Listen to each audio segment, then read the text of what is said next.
Hi everyone, ഐപ്ലസിന്റെ പുതിയൊരു വീഡിയോയിലേക്ക് എല്ലാ പ്രിയപ്പെട്ടവർക്കും സ്വാഗതം. ഇന്ന് നടന്ന HSA സോഷ്യൽ സയൻസ് എക്സാമിന്റെ ഒരു ടെൻഡേറ്റീവായ ആൻസർ കീയാണ് നിങ്ങളുടെ മുന്നിലേക്ക് അവതരിപ്പിക്കുന്നത്. മുൻപൊക്കെ നമ്മൾ ചെയ്തിട്ടുള്ള പോലെ തന്നെ നമ്മൾ പ്രാഥമികമായി വളരെ വേഗത്തിൽ ചെയ്തൊരു ആൻസർ കീയാണ്. ഇന്ന് രാവിലെ നടന്ന എക്സാമാണ്. വളരെ വേഗത്തിൽ പ്രിപ്പയർ ചെയ്തുകൊണ്ട് മേ ബി എന്തെങ്കിലും ചെറിയ ചെറിയ എററുകൾ മേ ബി ഉണ്ടായേക്കാം. ഏകദേശ റേഞ്ച് നിങ്ങളുടെ മാർക്കിന്റെ ഏകദേശ റേഞ്ച് കാൽക്കുലേറ്റ് ചെയ്യാൻ വേണ്ടിയിട്ട് മാത്രമാണ് ഈ ഒരു ടെൻഡേറ്റീവ് ആൻസർ കീ പ്രയോജനപ്പെടുത്താവുന്നത്. അപ്പോൾ അതിൽ ചിലപ്പോൾ ഏറ്റക്കുറച്ച് ചിലപ്പോൾ 1, 2, 3 ഉത്തരങ്ങൾ ചിലപ്പം തെറ്റായി മാർക്ക് ചെയ്തോ അല്ലെങ്കിൽ ശരിയായിട്ട് മാർക്ക് ചെയ്തോ ഒക്കെ ചെറിയ ഏറ്റക്കുറച്ചിലുകൾ മേ ബി ഇതിൻ്റെ അകത്ത് ഉണ്ടായേക്കാം. അപ്പോൾ അത് എല്ലാവരും കൃത്യമായി മനസ്സിലാക്കിക്കൊണ്ട് വേണം ഈ ഒരു വീഡിയോ തുടർന്ന് കാണാമെന്ന് നിങ്ങളെ ആദ്യം തന്നെ ഒന്ന് ഓർമ്മിപ്പിക്കുകയാണ്. അതുപോലെ നമ്മുടെ കയ്യിൽ നമ്മൾ ആൻസർ കീ വർക്ക് ചെയ്യാൻ വേണ്ടി എടുത്തിരിക്കുന്നത് ക്വസ്റ്റ്യൻ കോഡ് B കോഡുമായി ബന്ധപ്പെട്ട ക്വസ്റ്റ്യൻ പേപ്പറാണ്. അപ്പോൾ അവർക്കാണ് കൃത്യമായി നമ്പർ അനുസരിച്ച് ക്വസ്റ്റ്യൻ നോക്കാൻ സാധിക്കുന്നത്. ബാക്കിയുള്ള ഒരു ക്വസ്റ്റ്യൻ കൃത്യമായിട്ട് നോക്കിയിട്ട് ആൻസറിനെ പറ്റി ആൻസർ മാർക്ക് ചെയ്തേക്കും ശ്രദ്ധിക്കുക. ഓക്കെ, അപ്പോൾ നമുക്ക് വളരെ വേഗത്തിൽ 100 ചോദ്യത്തിൻ്റെ ഉത്തരത്തിലേക്ക് ഒന്ന് പോകാം. ഒന്നാമത്തെ ക്വസ്റ്റ്യൻ്റെ ഉത്തരം ഓപ്ഷൻ സി ആണ്. ഒന്നാമത്തെ ക്വസ്റ്റ്യൻ്റെ ഉത്തരം ഓപ്ഷൻ സി ആണ്. രണ്ടാമത്തെ question the ecological journeys the science and politics of conservation in India എന്ന പുസ്തകം രചിച്ചത് മാധവ് ഗാഡ്ഗിലാണ്. ഓക്കെ, അതുപോലെ മൂന്നാമത്തെ ക്വസ്റ്റ്യൻ്റെ ഉത്തരം ഓപ്ഷൻ ഡി ആണ്. നാലാമത്തെ ക്വസ്റ്റ്യൻ്റെ ഉത്തരം ഓപ്ഷൻ സി ആണ്. ബി ആൻഡ് ഡി ഒള്ളി എന്നുള്ളതാണ്.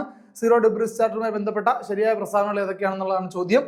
അഞ്ചാമത്തെ ക്വസ്റ്റ്യൻ ഓപ്ഷൻ സി ആണ്. അഞ്ചാമത്തെ ക്വസ്റ്റ്യൻ്റെ ആൻസർ ഓപ്ഷൻ സി ആണ്. ആറിന്റെ ഉത്തരം option C, Indian renewable energy development ഏജൻസിയാണ് നവരത്ന പുരസ്കാരം ലഭിച്ചത് എന്നുള്ളതാണ് ഓപ്ഷൻ. അതുപോലെ 7 നൊമാഡിക് എലിഫന്റ് എന്ന സൈനിക അഭ്യാസം മംഗോളിയ എന്ന രാജ്യവുമായിട്ടാണ് ഇന്ത്യ സംയുക്തമായി നടത്തിയിട്ടുള്ളത്. 8ന്റെ ഉത്തരം ഓപ്ഷൻ ബി ആണ്. എ ആൻഡ് ബി ഒള്ളി എന്നുള്ളതാണ് ഉത്തരം. 9ന്റെ ഉത്തരം വില്യം ടോബിയസ് റിംഗൽ ട്യൂബ് എന്നുള്ള ഓപ്ഷൻ ഡി ആണ് കൃത്യമായ ഓപ്ഷൻ റൈറ്റ് ആൻസർ എന്ന് പറയുന്നത്. 10ാമത്തെ ക്വസ്റ്റ്യന്റെ ഉത്തരം ഓപ്ഷൻ ബി ആണ്. 11ാമത്തെ ചോദ്യത്തിന് ഉത്തരം ഓപ്ഷൻ ഡി, സ്വദേശാഭിമാനി രാമകൃഷ്ണ പിള്ളയാണ് കാൾ മാർക്സിന്റെ മോഹൻദാസ് കരംചന്ദ് ഗാന്ധിയിലേക്ക് ആത്മഹത്യ ചെയ്തിട്ടുള്ളത് ആരാണ്? സ്വദേശാഭിമാനി രാമകൃഷ്ണ പിള്ളയാണ്. അദ്ദേഹം 20ാം നൂറ്റാണ്ടിൽ ഈ ബയോഗ്രഫികൾ എഴുതിയ ജേർണലിസ്റ്റ് ആണ്. ഓക്കെ, 12ാമത്തെ ക്വസ്റ്റ്യനിനകത്ത് ഓപ്ഷൻ സി ആണ് കേട്ടോ ശരി ഉത്തരം.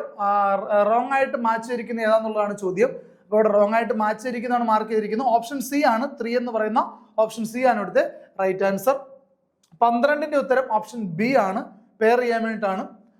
അതുപോലെ 14ന്റെ ഉത്തരം ഓപ്ഷൻ സി, അതായത് ഓയിൽ ലാമ്പ്, എണ്ണ ഒഴിച്ച് കത്തിക്കുന്ന ലാമ്പ് വിളക്ക് ഏത് പാർട്ടിയുടെ ചിഹ്നമായിരുന്നു വെച്ചാൽ ജനസംഘത്തിന്റെയാണ്. ജനസംഘത്തിന്റെ പഴയ ജനസംഘത്തിന്റെ ചിഹ്നമാണത്. പാർട്ടി ചിഹ്നമാണത്. ഓക്കെ, 15ന്റെ ഉത്തരം ഓപ്ഷൻ ഡി ആണ്. 16ന്റെ ഉത്തരം ഓപ്ഷൻ സി ആണ്. 17ന്റെ ഉത്തരം ഓപ്ഷൻ എ, ഒള്ളി 2 and 3 എന്നുള്ളതാണ്. 18ന്റെ ഉത്തരം ഓപ്ഷൻ എ ആണ്. 19ന്റെ ഉത്തരം option B, all of the above എന്നുള്ളതാണ്. 1, 2, 3 സ്റ്റേറ്റ്മെന്റുകൾ ശരിയാണെന്നുള്ളതാണ്. 20ന്റെ ഉത്തരം ഓപ്ഷൻ ബി, സ്കഫോൾഡഡ് ഇൻസ്ട്രക്ഷൻ എന്നുള്ളതാണ്. 21 EH കാർ എന്നുള്ള ഓപ്ഷൻ സി ആണ് ഇവിടുത്തെ ശരി ഉത്തരം. 22 ഓപ്ഷൻ എ ആണ്. എയും ആറും ശരിയാണ്. എയുടെ ശരിയായ വിശദീകരണവുമാണെന്നുള്ളതാണ്. 23 ഓപ്ഷൻ എ, മാക്കിയവെല്ലിയാണ്. 24 ഗോവ ആക്രമിച്ച് കീഴടക്കിയത് അൽബുക്കർക്കാണ്, അൽഫോൺസോ ഡി അൽബുക്കർക്കാണ്. 25 ഓപ്ഷൻ ബി, എലി കഡൂരി എന്നുള്ളതാണ് ഓപ്ഷൻ. 26 ഫ്രാങ്ക്ലിൻ ഡി റൂസ്വെൽറ്റ് ആണ്, ഓപ്ഷൻ ഡി ആണ്. 27 ഓപ്ഷൻ ബി, നെപ്പോളിയൻ ബോണപ്പാർട്ടാണ്. 28 എ, വിൻസ്റ്റൺ ചർച്ചിൽ എന്നുള്ളതാണ് നമ്മുടെ ശരി ഉത്തരം. 29 കൃഷി മൃഗപരിപാലനം എന്നുള്ള ഓപ്ഷൻ സി ആണ് ശരി ഉത്തരം. 30 ഹോവാർഡ് സിൻ എന്നുള്ള ഓപ്ഷൻ ഡി ആണ്. 31 ഓപ്ഷൻ ബി ആണ് ശരി ഉത്തരം. 32 ഓപ്ഷൻ ഡി ആണ്. ബന്ധമില്ലാത്ത പ്രസ്താവനകൾ ചോദിച്ചിരിക്കുന്നു. ഓപ്ഷൻ 3rd, 4th സ്റ്റേറ്റ്മെന്റുകളാണ് ഇതിനകത്ത് ശരി ഉത്തരമായിട്ട് നമുക്ക് മാർക്ക് ചെയ്യാൻ സാധിക്കും. ഓപ്ഷൻ ഡി ആണ് ഇവിടുത്തെ ഉത്തരം എന്ന് പറയുന്നത്. 33 ഓപ്ഷൻ സി ആണ്. 34 എ ആണ്. ഐതരേയ ആരണ്യകത്തിലാണ് കേരളത്തെ പറ്റി പരാമർശമുള്ളത് എന്നുള്ളതാണ്. Option C 35 option C, Kannaki ആരാധിച്ചു തുടങ്ങിയത് ചെങ്കുട്ടുവനാണ്, ചേരൻ ചെങ്കുട്ടുവനാണെന്നുള്ളതാണ് ഓപ്ഷൻ സി ആണ്. 36 പഴശ്ശി വിപ്ലവം ബന്ധപ്പെട്ട് ഒന്നാമത്തെ സ്റ്റേറ്റ്മെന്റ് തെറ്റുണ്ട്. 1795 പഴശ്ശി വിപ്ലവം ആരംഭിക്കുന്നത്, അതിന് മുൻപ് ആരംഭിച്ചിട്ടുണ്ട്. അപ്പോൾ ഓപ്ഷൻ ബി ആണ് ഇവിടുത്തെ ശരി ഉത്തരം. 2, 3, 4 എന്നുള്ളതാണ് ശരി ഉത്തരം. 37 ഓപ്ഷൻ സി ആണ് ശരി ഉത്തരം. 38 ഓപ്ഷൻ ഇവിടെ എല്ലാം ശരിയാണെന്നുള്ളതാണ് മാർക്ക് ചെയ്യുന്നത്. ചെറിയൊരു കൺഫ്യൂഷൻ ഇതിനകത്തുണ്ട്. എന്നിരുന്നാലും ഓപ്ഷൻ ഡി ആണ് നമ്മളിപ്പോൾ ശരിയായിട്ട് മാർക്ക് ചെയ്തിരിക്കും. ചെറിയൊരു കൺഫ്യൂഷൻ ഈ ക്വസ്റ്റിനകത്തുണ്ടെന്ന് ഒന്ന് ഓർമ്മിപ്പിക്കുകയാണേ. ഓക്കെ, മാർക്ക് ചെയ്തതിൽ കൺഫ്യൂഷൻ ഉണ്ട്, ക്വസ്റ്റിനെ ബന്ധപ്പെട്ടല്ല, മാർക്ക് ചെയ്തതിൽ കൺഫ്യൂഷൻ ഉണ്ട്. ഓക്കെ, 39 ഓപ്ഷൻ എ ആണ്. 40 അശ്വഘോഷൻ എന്ന ഓപ്ഷൻ ബി ആണ്. 41 ഡി മേൽ പറയുന്ന എല്ലാ സ്റ്റേറ്റ്മെന്റുകളും എന്നുള്ളതാണ് ദീർഘകാല ചെലവ് വക്രത്തെ പ്ലാനിംഗ് കർവ് എന്ന് വിളിക്കുന്നതിന്റെ കാരണം ഈ പറയുന്ന കാരണങ്ങളിൽ എയും ബിയും സിയും ശരിയായിട്ട് വരുന്നു എന്നുള്ളതാണ്. ഓപ്ഷൻ ഡി ആണ്. 42 ഓപ്ഷൻ ഡി ആണ്. മൊത്തം മൂല്യവർദ്ധനവ് സമം ഔട്ട്പുട്ട് പ്ലസ് ഇന്റർമീഡിയറ്റ് ഉപഭോഗം എന്നുള്ളതാണ്. ഓപ്ഷൻ ഡി ആണ് ശരി ഉത്തരം. 43 ഓപ്ഷൻ ബി ആണ് ശരി ഉത്തരം എന്ന് പറയുന്നത്. തെറ്റായിട്ടുള്ള ഇക്വേഷൻ ഏതെന്നുള്ളതാണ് കേട്ടോ. ഇവിടെ യഥാർത്ഥത്തിൽ ഔട്ട്പുട്ട് മൈനസ് ഇന്റർമീഡിയറ്റ് ഉപഭോഗം എന്നുള്ളതാണ് ശരി. ഇവിടെ തെറ്റായിട്ടുള്ള ഇക്വേഷൻ ഏതാണെന്നുള്ളതാണ് ചോദ്യം. അതുകൊണ്ടാണ് ഓപ്ഷൻ ഡി ശരി ഉത്തരവാകുന്നത് കേട്ടോ. ഓക്കെ, 43 ഉത്തരം ഓപ്ഷൻ ബി അനുഭവപരമായ എന്നുള്ളതാണ്. 44 ഓപ്ഷൻ ഡി ആണ്. 45 ഓപ്ഷൻ ബി ആണ്. 46 ഓപ്ഷൻ സി ആണ്. 47 ഓപ്ഷൻ ഡി ആണ്. 48 ഓപ്ഷൻ ബി രേഖീയം എന്നുള്ളതാണ്. 49 സി ആർക്ക് ഇലാസ്തികത എന്നുള്ളതാണ്. 50 ഓപ്ഷൻ ബി റിവീൽഡ് പ്രിഫറൻസ് എന്നുള്ളതാണ്. 51 ഓപ്ഷൻ ബി ആണ് ശരി ഉത്തരം. 52 മുകളിൽ പറയുന്ന എല്ലാ കാരണങ്ങളും സുസ്ഥിര വികസനം എന്ന ആശയവുമായി ബന്ധപ്പെട്ട് പ്രാധാന്യമുള്ളതാണെന്നുള്ളതാണ്. 53 ഓപ്ഷൻ എ ആണ്. നോർവേ, ജപ്പാൻ, ചൈന, ഇന്ത്യ എന്നുള്ളതാണ് ഇതിന്റെ ഓർഡർ വരേണ്ടത്. 54 എ ആണ്. ഓപ്ഷൻ എ ആണ് സുസ്ഥിര വികസനം എന്നുള്ളതാണ്. 55 അഡ്വലോറം നികുതി എന്നുള്ള ഓപ്ഷൻ എ ആണ് ശരി ഉത്തരം. 56 ഇന്ത്യയിലെ ഉയർന്ന തരത്തിലുള്ള മാനവ വികസന സൂചിക സ്കോറുകൾ എന്നുള്ളതാണ് ഇതിന്റെ ശരി ഉത്തരമായിട്ട് വരേണ്ടത്. 57 ഓപ്ഷൻ സി ആണ്. 58 ഓപ്ഷൻ ഡി ആണ്. 59 ശിവരാമൻ സമിതി ശുപാർശ പ്രകാരം national bank for agriculture NABARD 1982 നിലവിൽ വന്നത്. അതുകൊണ്ട് 6ാം പദ്ധതിയാണ്. സാധാരണ ഇതിൽ ഇങ്ങനെ പഞ്ചവത്സര പദ്ധതി വർഷങ്ങൾ അങ്ങനെ ബ്രാക്കറ്റിൽ തരാറില്ല. ഇപ്പൊ അതുകൂടി നിങ്ങൾക്ക് തന്നിട്ടുണ്ടായിരുന്നു ഈ ഓപ്ഷനകത്ത്. അപ്പൊ നബാർഡ് എന്നാണ് രൂപീകരിച്ചെന്ന് അറിയാവുന്ന ഒരാൾക്ക് പഞ്ചവത്സര പദ്ധതി കാലഘട്ടം അറിയത്തില്ലെങ്കിൽ പോലും ഇവിടുന്ന് ഉത്തരം എഴുതാൻ പറ്റിയേനെ. ഓക്കെ, ആ 6ാം പദ്ധതി എന്നുള്ളതാണ് ശരി ഉത്തരം. 60 ഓപ്ഷൻ സി ആണ്. 61 ഓപ്ഷൻ സി ആണ്. 62 ഓപ്ഷൻ സി 2ഉം 4ഉം എന്നുള്ളതാണ്. 63 1ഉം 4ഉം എന്നുള്ള ഓപ്ഷൻ ഡി ആണ്. 64 ഓപ്ഷൻ ഡി 4 എന്നുള്ളതാണ്. 65 ഓപ്ഷൻ ബി 3 and 4 എന്നുള്ളതാണ്. ഉപരാഷ്ട്രപതിയുമായി ബന്ധപ്പെട്ട പ്രസ്താവനകളെ പറ്റിയാണ്. 66 ഓപ്ഷൻ ഡി 2ഉം 4ഉം എന്നുള്ള ഓപ്ഷൻ ഡി ആണ്.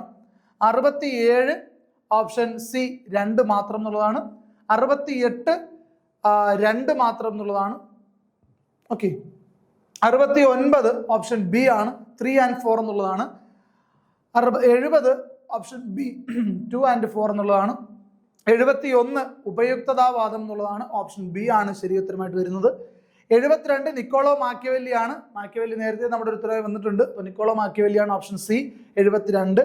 73 only 2, 3 and 4 എന്ന ഓപ്ഷൻ ഡി ആണ്. 74 മനുഷ്യബന്ധ സിദ്ധാന്തം എന്ന ഓപ്ഷൻ ബി ആണ്.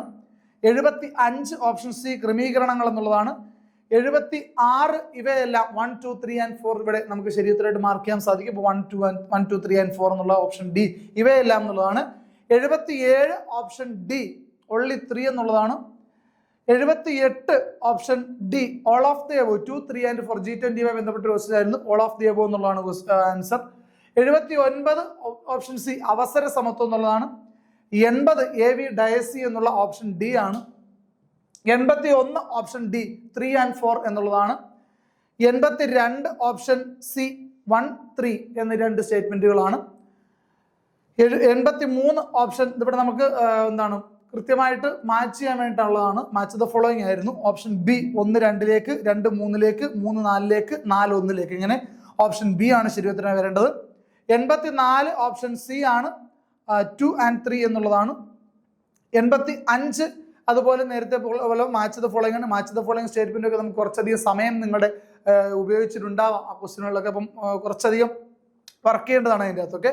1, 4ലേക്ക്, 2, 1ലേക്ക്, 3, 2ലേക്ക്, 4, 3ലേക്ക് ഓപ്ഷൻ എ ആണ് ഇവിടുത്തെ ശരി ഉത്തരം വരേണ്ടത്. 86 ഓപ്ഷൻ സി 2 and 4 എന്നുള്ളതാണ്. 87 ഓപ്ഷൻ ബി 2 and 3 എന്നുള്ളതാണ്. 88 ഓപ്ഷൻ സി 1, 2ലേക്ക്, 2, 1ലേക്ക്, 3, 4ലേക്ക്, 4, 3ലേക്ക് എന്നുള്ള മാച്ചിങ് ആണ്. അപ്പോൾ 88 സി എന്നുള്ളതാണ്. 89 2 and 3 എന്നുള്ള ഓപ്ഷൻ സി ആണ് ഇവിടുത്തെ ശരി ഉത്തരമായിട്ട് മാർക്ക് ചെയ്യേണ്ടത്. 90 ഓപ്ഷൻ എ ആണ് 1 മാത്രം എന്നുള്ളതാണ് ഇവിടുത്തെ കൃത്യമായ ആൻസർ ആയിട്ട് വരേണ്ടത്. ലോകത്തിലെ ഏറ്റവും വലിയ ഇരുമ്പയിര് നിക്ഷേപമുള്ള രാജ്യമായി നമുക്ക് മാർക്ക് ചെയ്യേണ്ടത് ഓപ്ഷൻ ബി റഷ്യയാണ്. കുളു, സ്പിതി എന്നീ താഴ്വരകളെ തമ്മിൽ ബന്ധിക്കുന്ന ചുരം എന്ന് വെച്ചാൽ റോഹ്താങ് ചുരമാണ്. ഓപ്ഷൻ എ ആണ്. ഇന്ത്യയിലെ ഏറ്റവും വലിയ ദേശീയ ഉദ്യാനങ്ങളുള്ള സംസ്ഥാനം മധ്യപ്രദേശാണ്. ഖാരിഫുള അല്ലാത്തത് ഗോതമ്പാണ്. രഞ്ജിത് സാഗർ അണക്കെട്ട് രവി നദിയിലാണ്. ഇന്ത്യയുടെ മാഞ്ചസ്റ്റർ എന്നറിയപ്പെടുന്ന വ്യവസായ കേന്ദ്രം അഹമ്മദാബാദ് ആണ്. വടക്കിഴക്കൻ റെയിൽവേയുടെ ആസ്ഥാനം ഗോരഖ്പൂർ ആണ്. താഴെത്തട്ടുകളിൽ വെച്ച് കേരളത്തിലെ ഏറ്റവും വിസ്തൃതിയുള്ള കണ്ടൽ മേഖല കുഞ്ഞിമംഗലം, കണ്ണൂർ ജില്ലയിലെ കുഞ്ഞിമംഗലമാണ് ഏറ്റവും വിസ്തൃതിയുള്ള കണ്ടൽ മേഖലയായിട്ടുള്ളത്. ശൈത്യകാലത്ത് മാത്രം മഴ ലഭിക്കുന്ന കാലാവസ്ഥാ മേഖലയാണ് മിതോഷ്ണ മേഖല മരുഭൂമികൾ. അതുപോലെ ഇന്തോനേഷ്യയിൽ മാറ്റകൃഷി എന്ന പേര് ഏത് പേരിൽ അറിയപ്പെടുന്നു വെച്ചാൽ ലഡാങ് എന്നുള്ളതാണ്. 100ാമത്തെ ക്വസ്റ്റ്യൻ ഉത്തരം ഓപ്ഷൻ ബി ആണ്. അപ്പോൾ ഈ 100 ചോദ്യത്തിന് ഉത്തരം നിങ്ങൾക്കൊരു റെഫറൻസിന് വേണ്ടി എടുക്കാൻ വേണ്ടിയാണ്, നിങ്ങളുടെ ഏകദേശ ഒരു ലെവൽ എത്രയാണെന്ന് അറിയാൻ വേണ്ടി. അത്യാവശ്യം പരീക്ഷ ടഫാണെന്ന് തന്നെയാണ് നമ്മുടെ സ്റ്റുഡൻസ് നമുക്ക് പറഞ്ഞിട്ടുള്ള ഫീഡ്ബാക്ക് എന്ന് പറയുന്നത്. ക്വസ്റ്റ്യൻ കോഡ് ബിയുമായി ബന്ധപ്പെട്ട നമ്പർ വൈസുള്ള ക്വസ്റ്റ്യൻസ് ആണ് നമ്മൾ ഡിസ്കസ് ചെയ്തത്. അപ്പോൾ കോഡ് മാറ്റമുള്ളവർ ക്വസ്റ്റ്യൻ കൃത്യമായി നോക്കി ആൻസറിനെ പറ്റി നോക്കുക. നേരത്തെ പറഞ്ഞതുപോലെ വളരെ പെട്ടെന്ന് തന്നെ തയ്യാറാക്കി ആൻസർ ചെയ്യേണ്ട മേ ബി ചില ചെറിയ ഇററുകൾ വന്നേക്കാം. അത് നിങ്ങൾ കൃത്യമായിട്ട് മനസ്സിലാക്കുമെന്ന് വിചാരിക്കുന്നു. അപ്പോൾ ഇത് വെച്ച് നിങ്ങൾ കൃത്യമായിട്ട് മാർക്കിൻ്റെ ഒരു ഏകദേശ ധാരണ ഉണ്ടാക്കി വെക്കുക. എല്ലാവർക്കും വിജയാശംസകൾ നേരുന്നു. Thank you.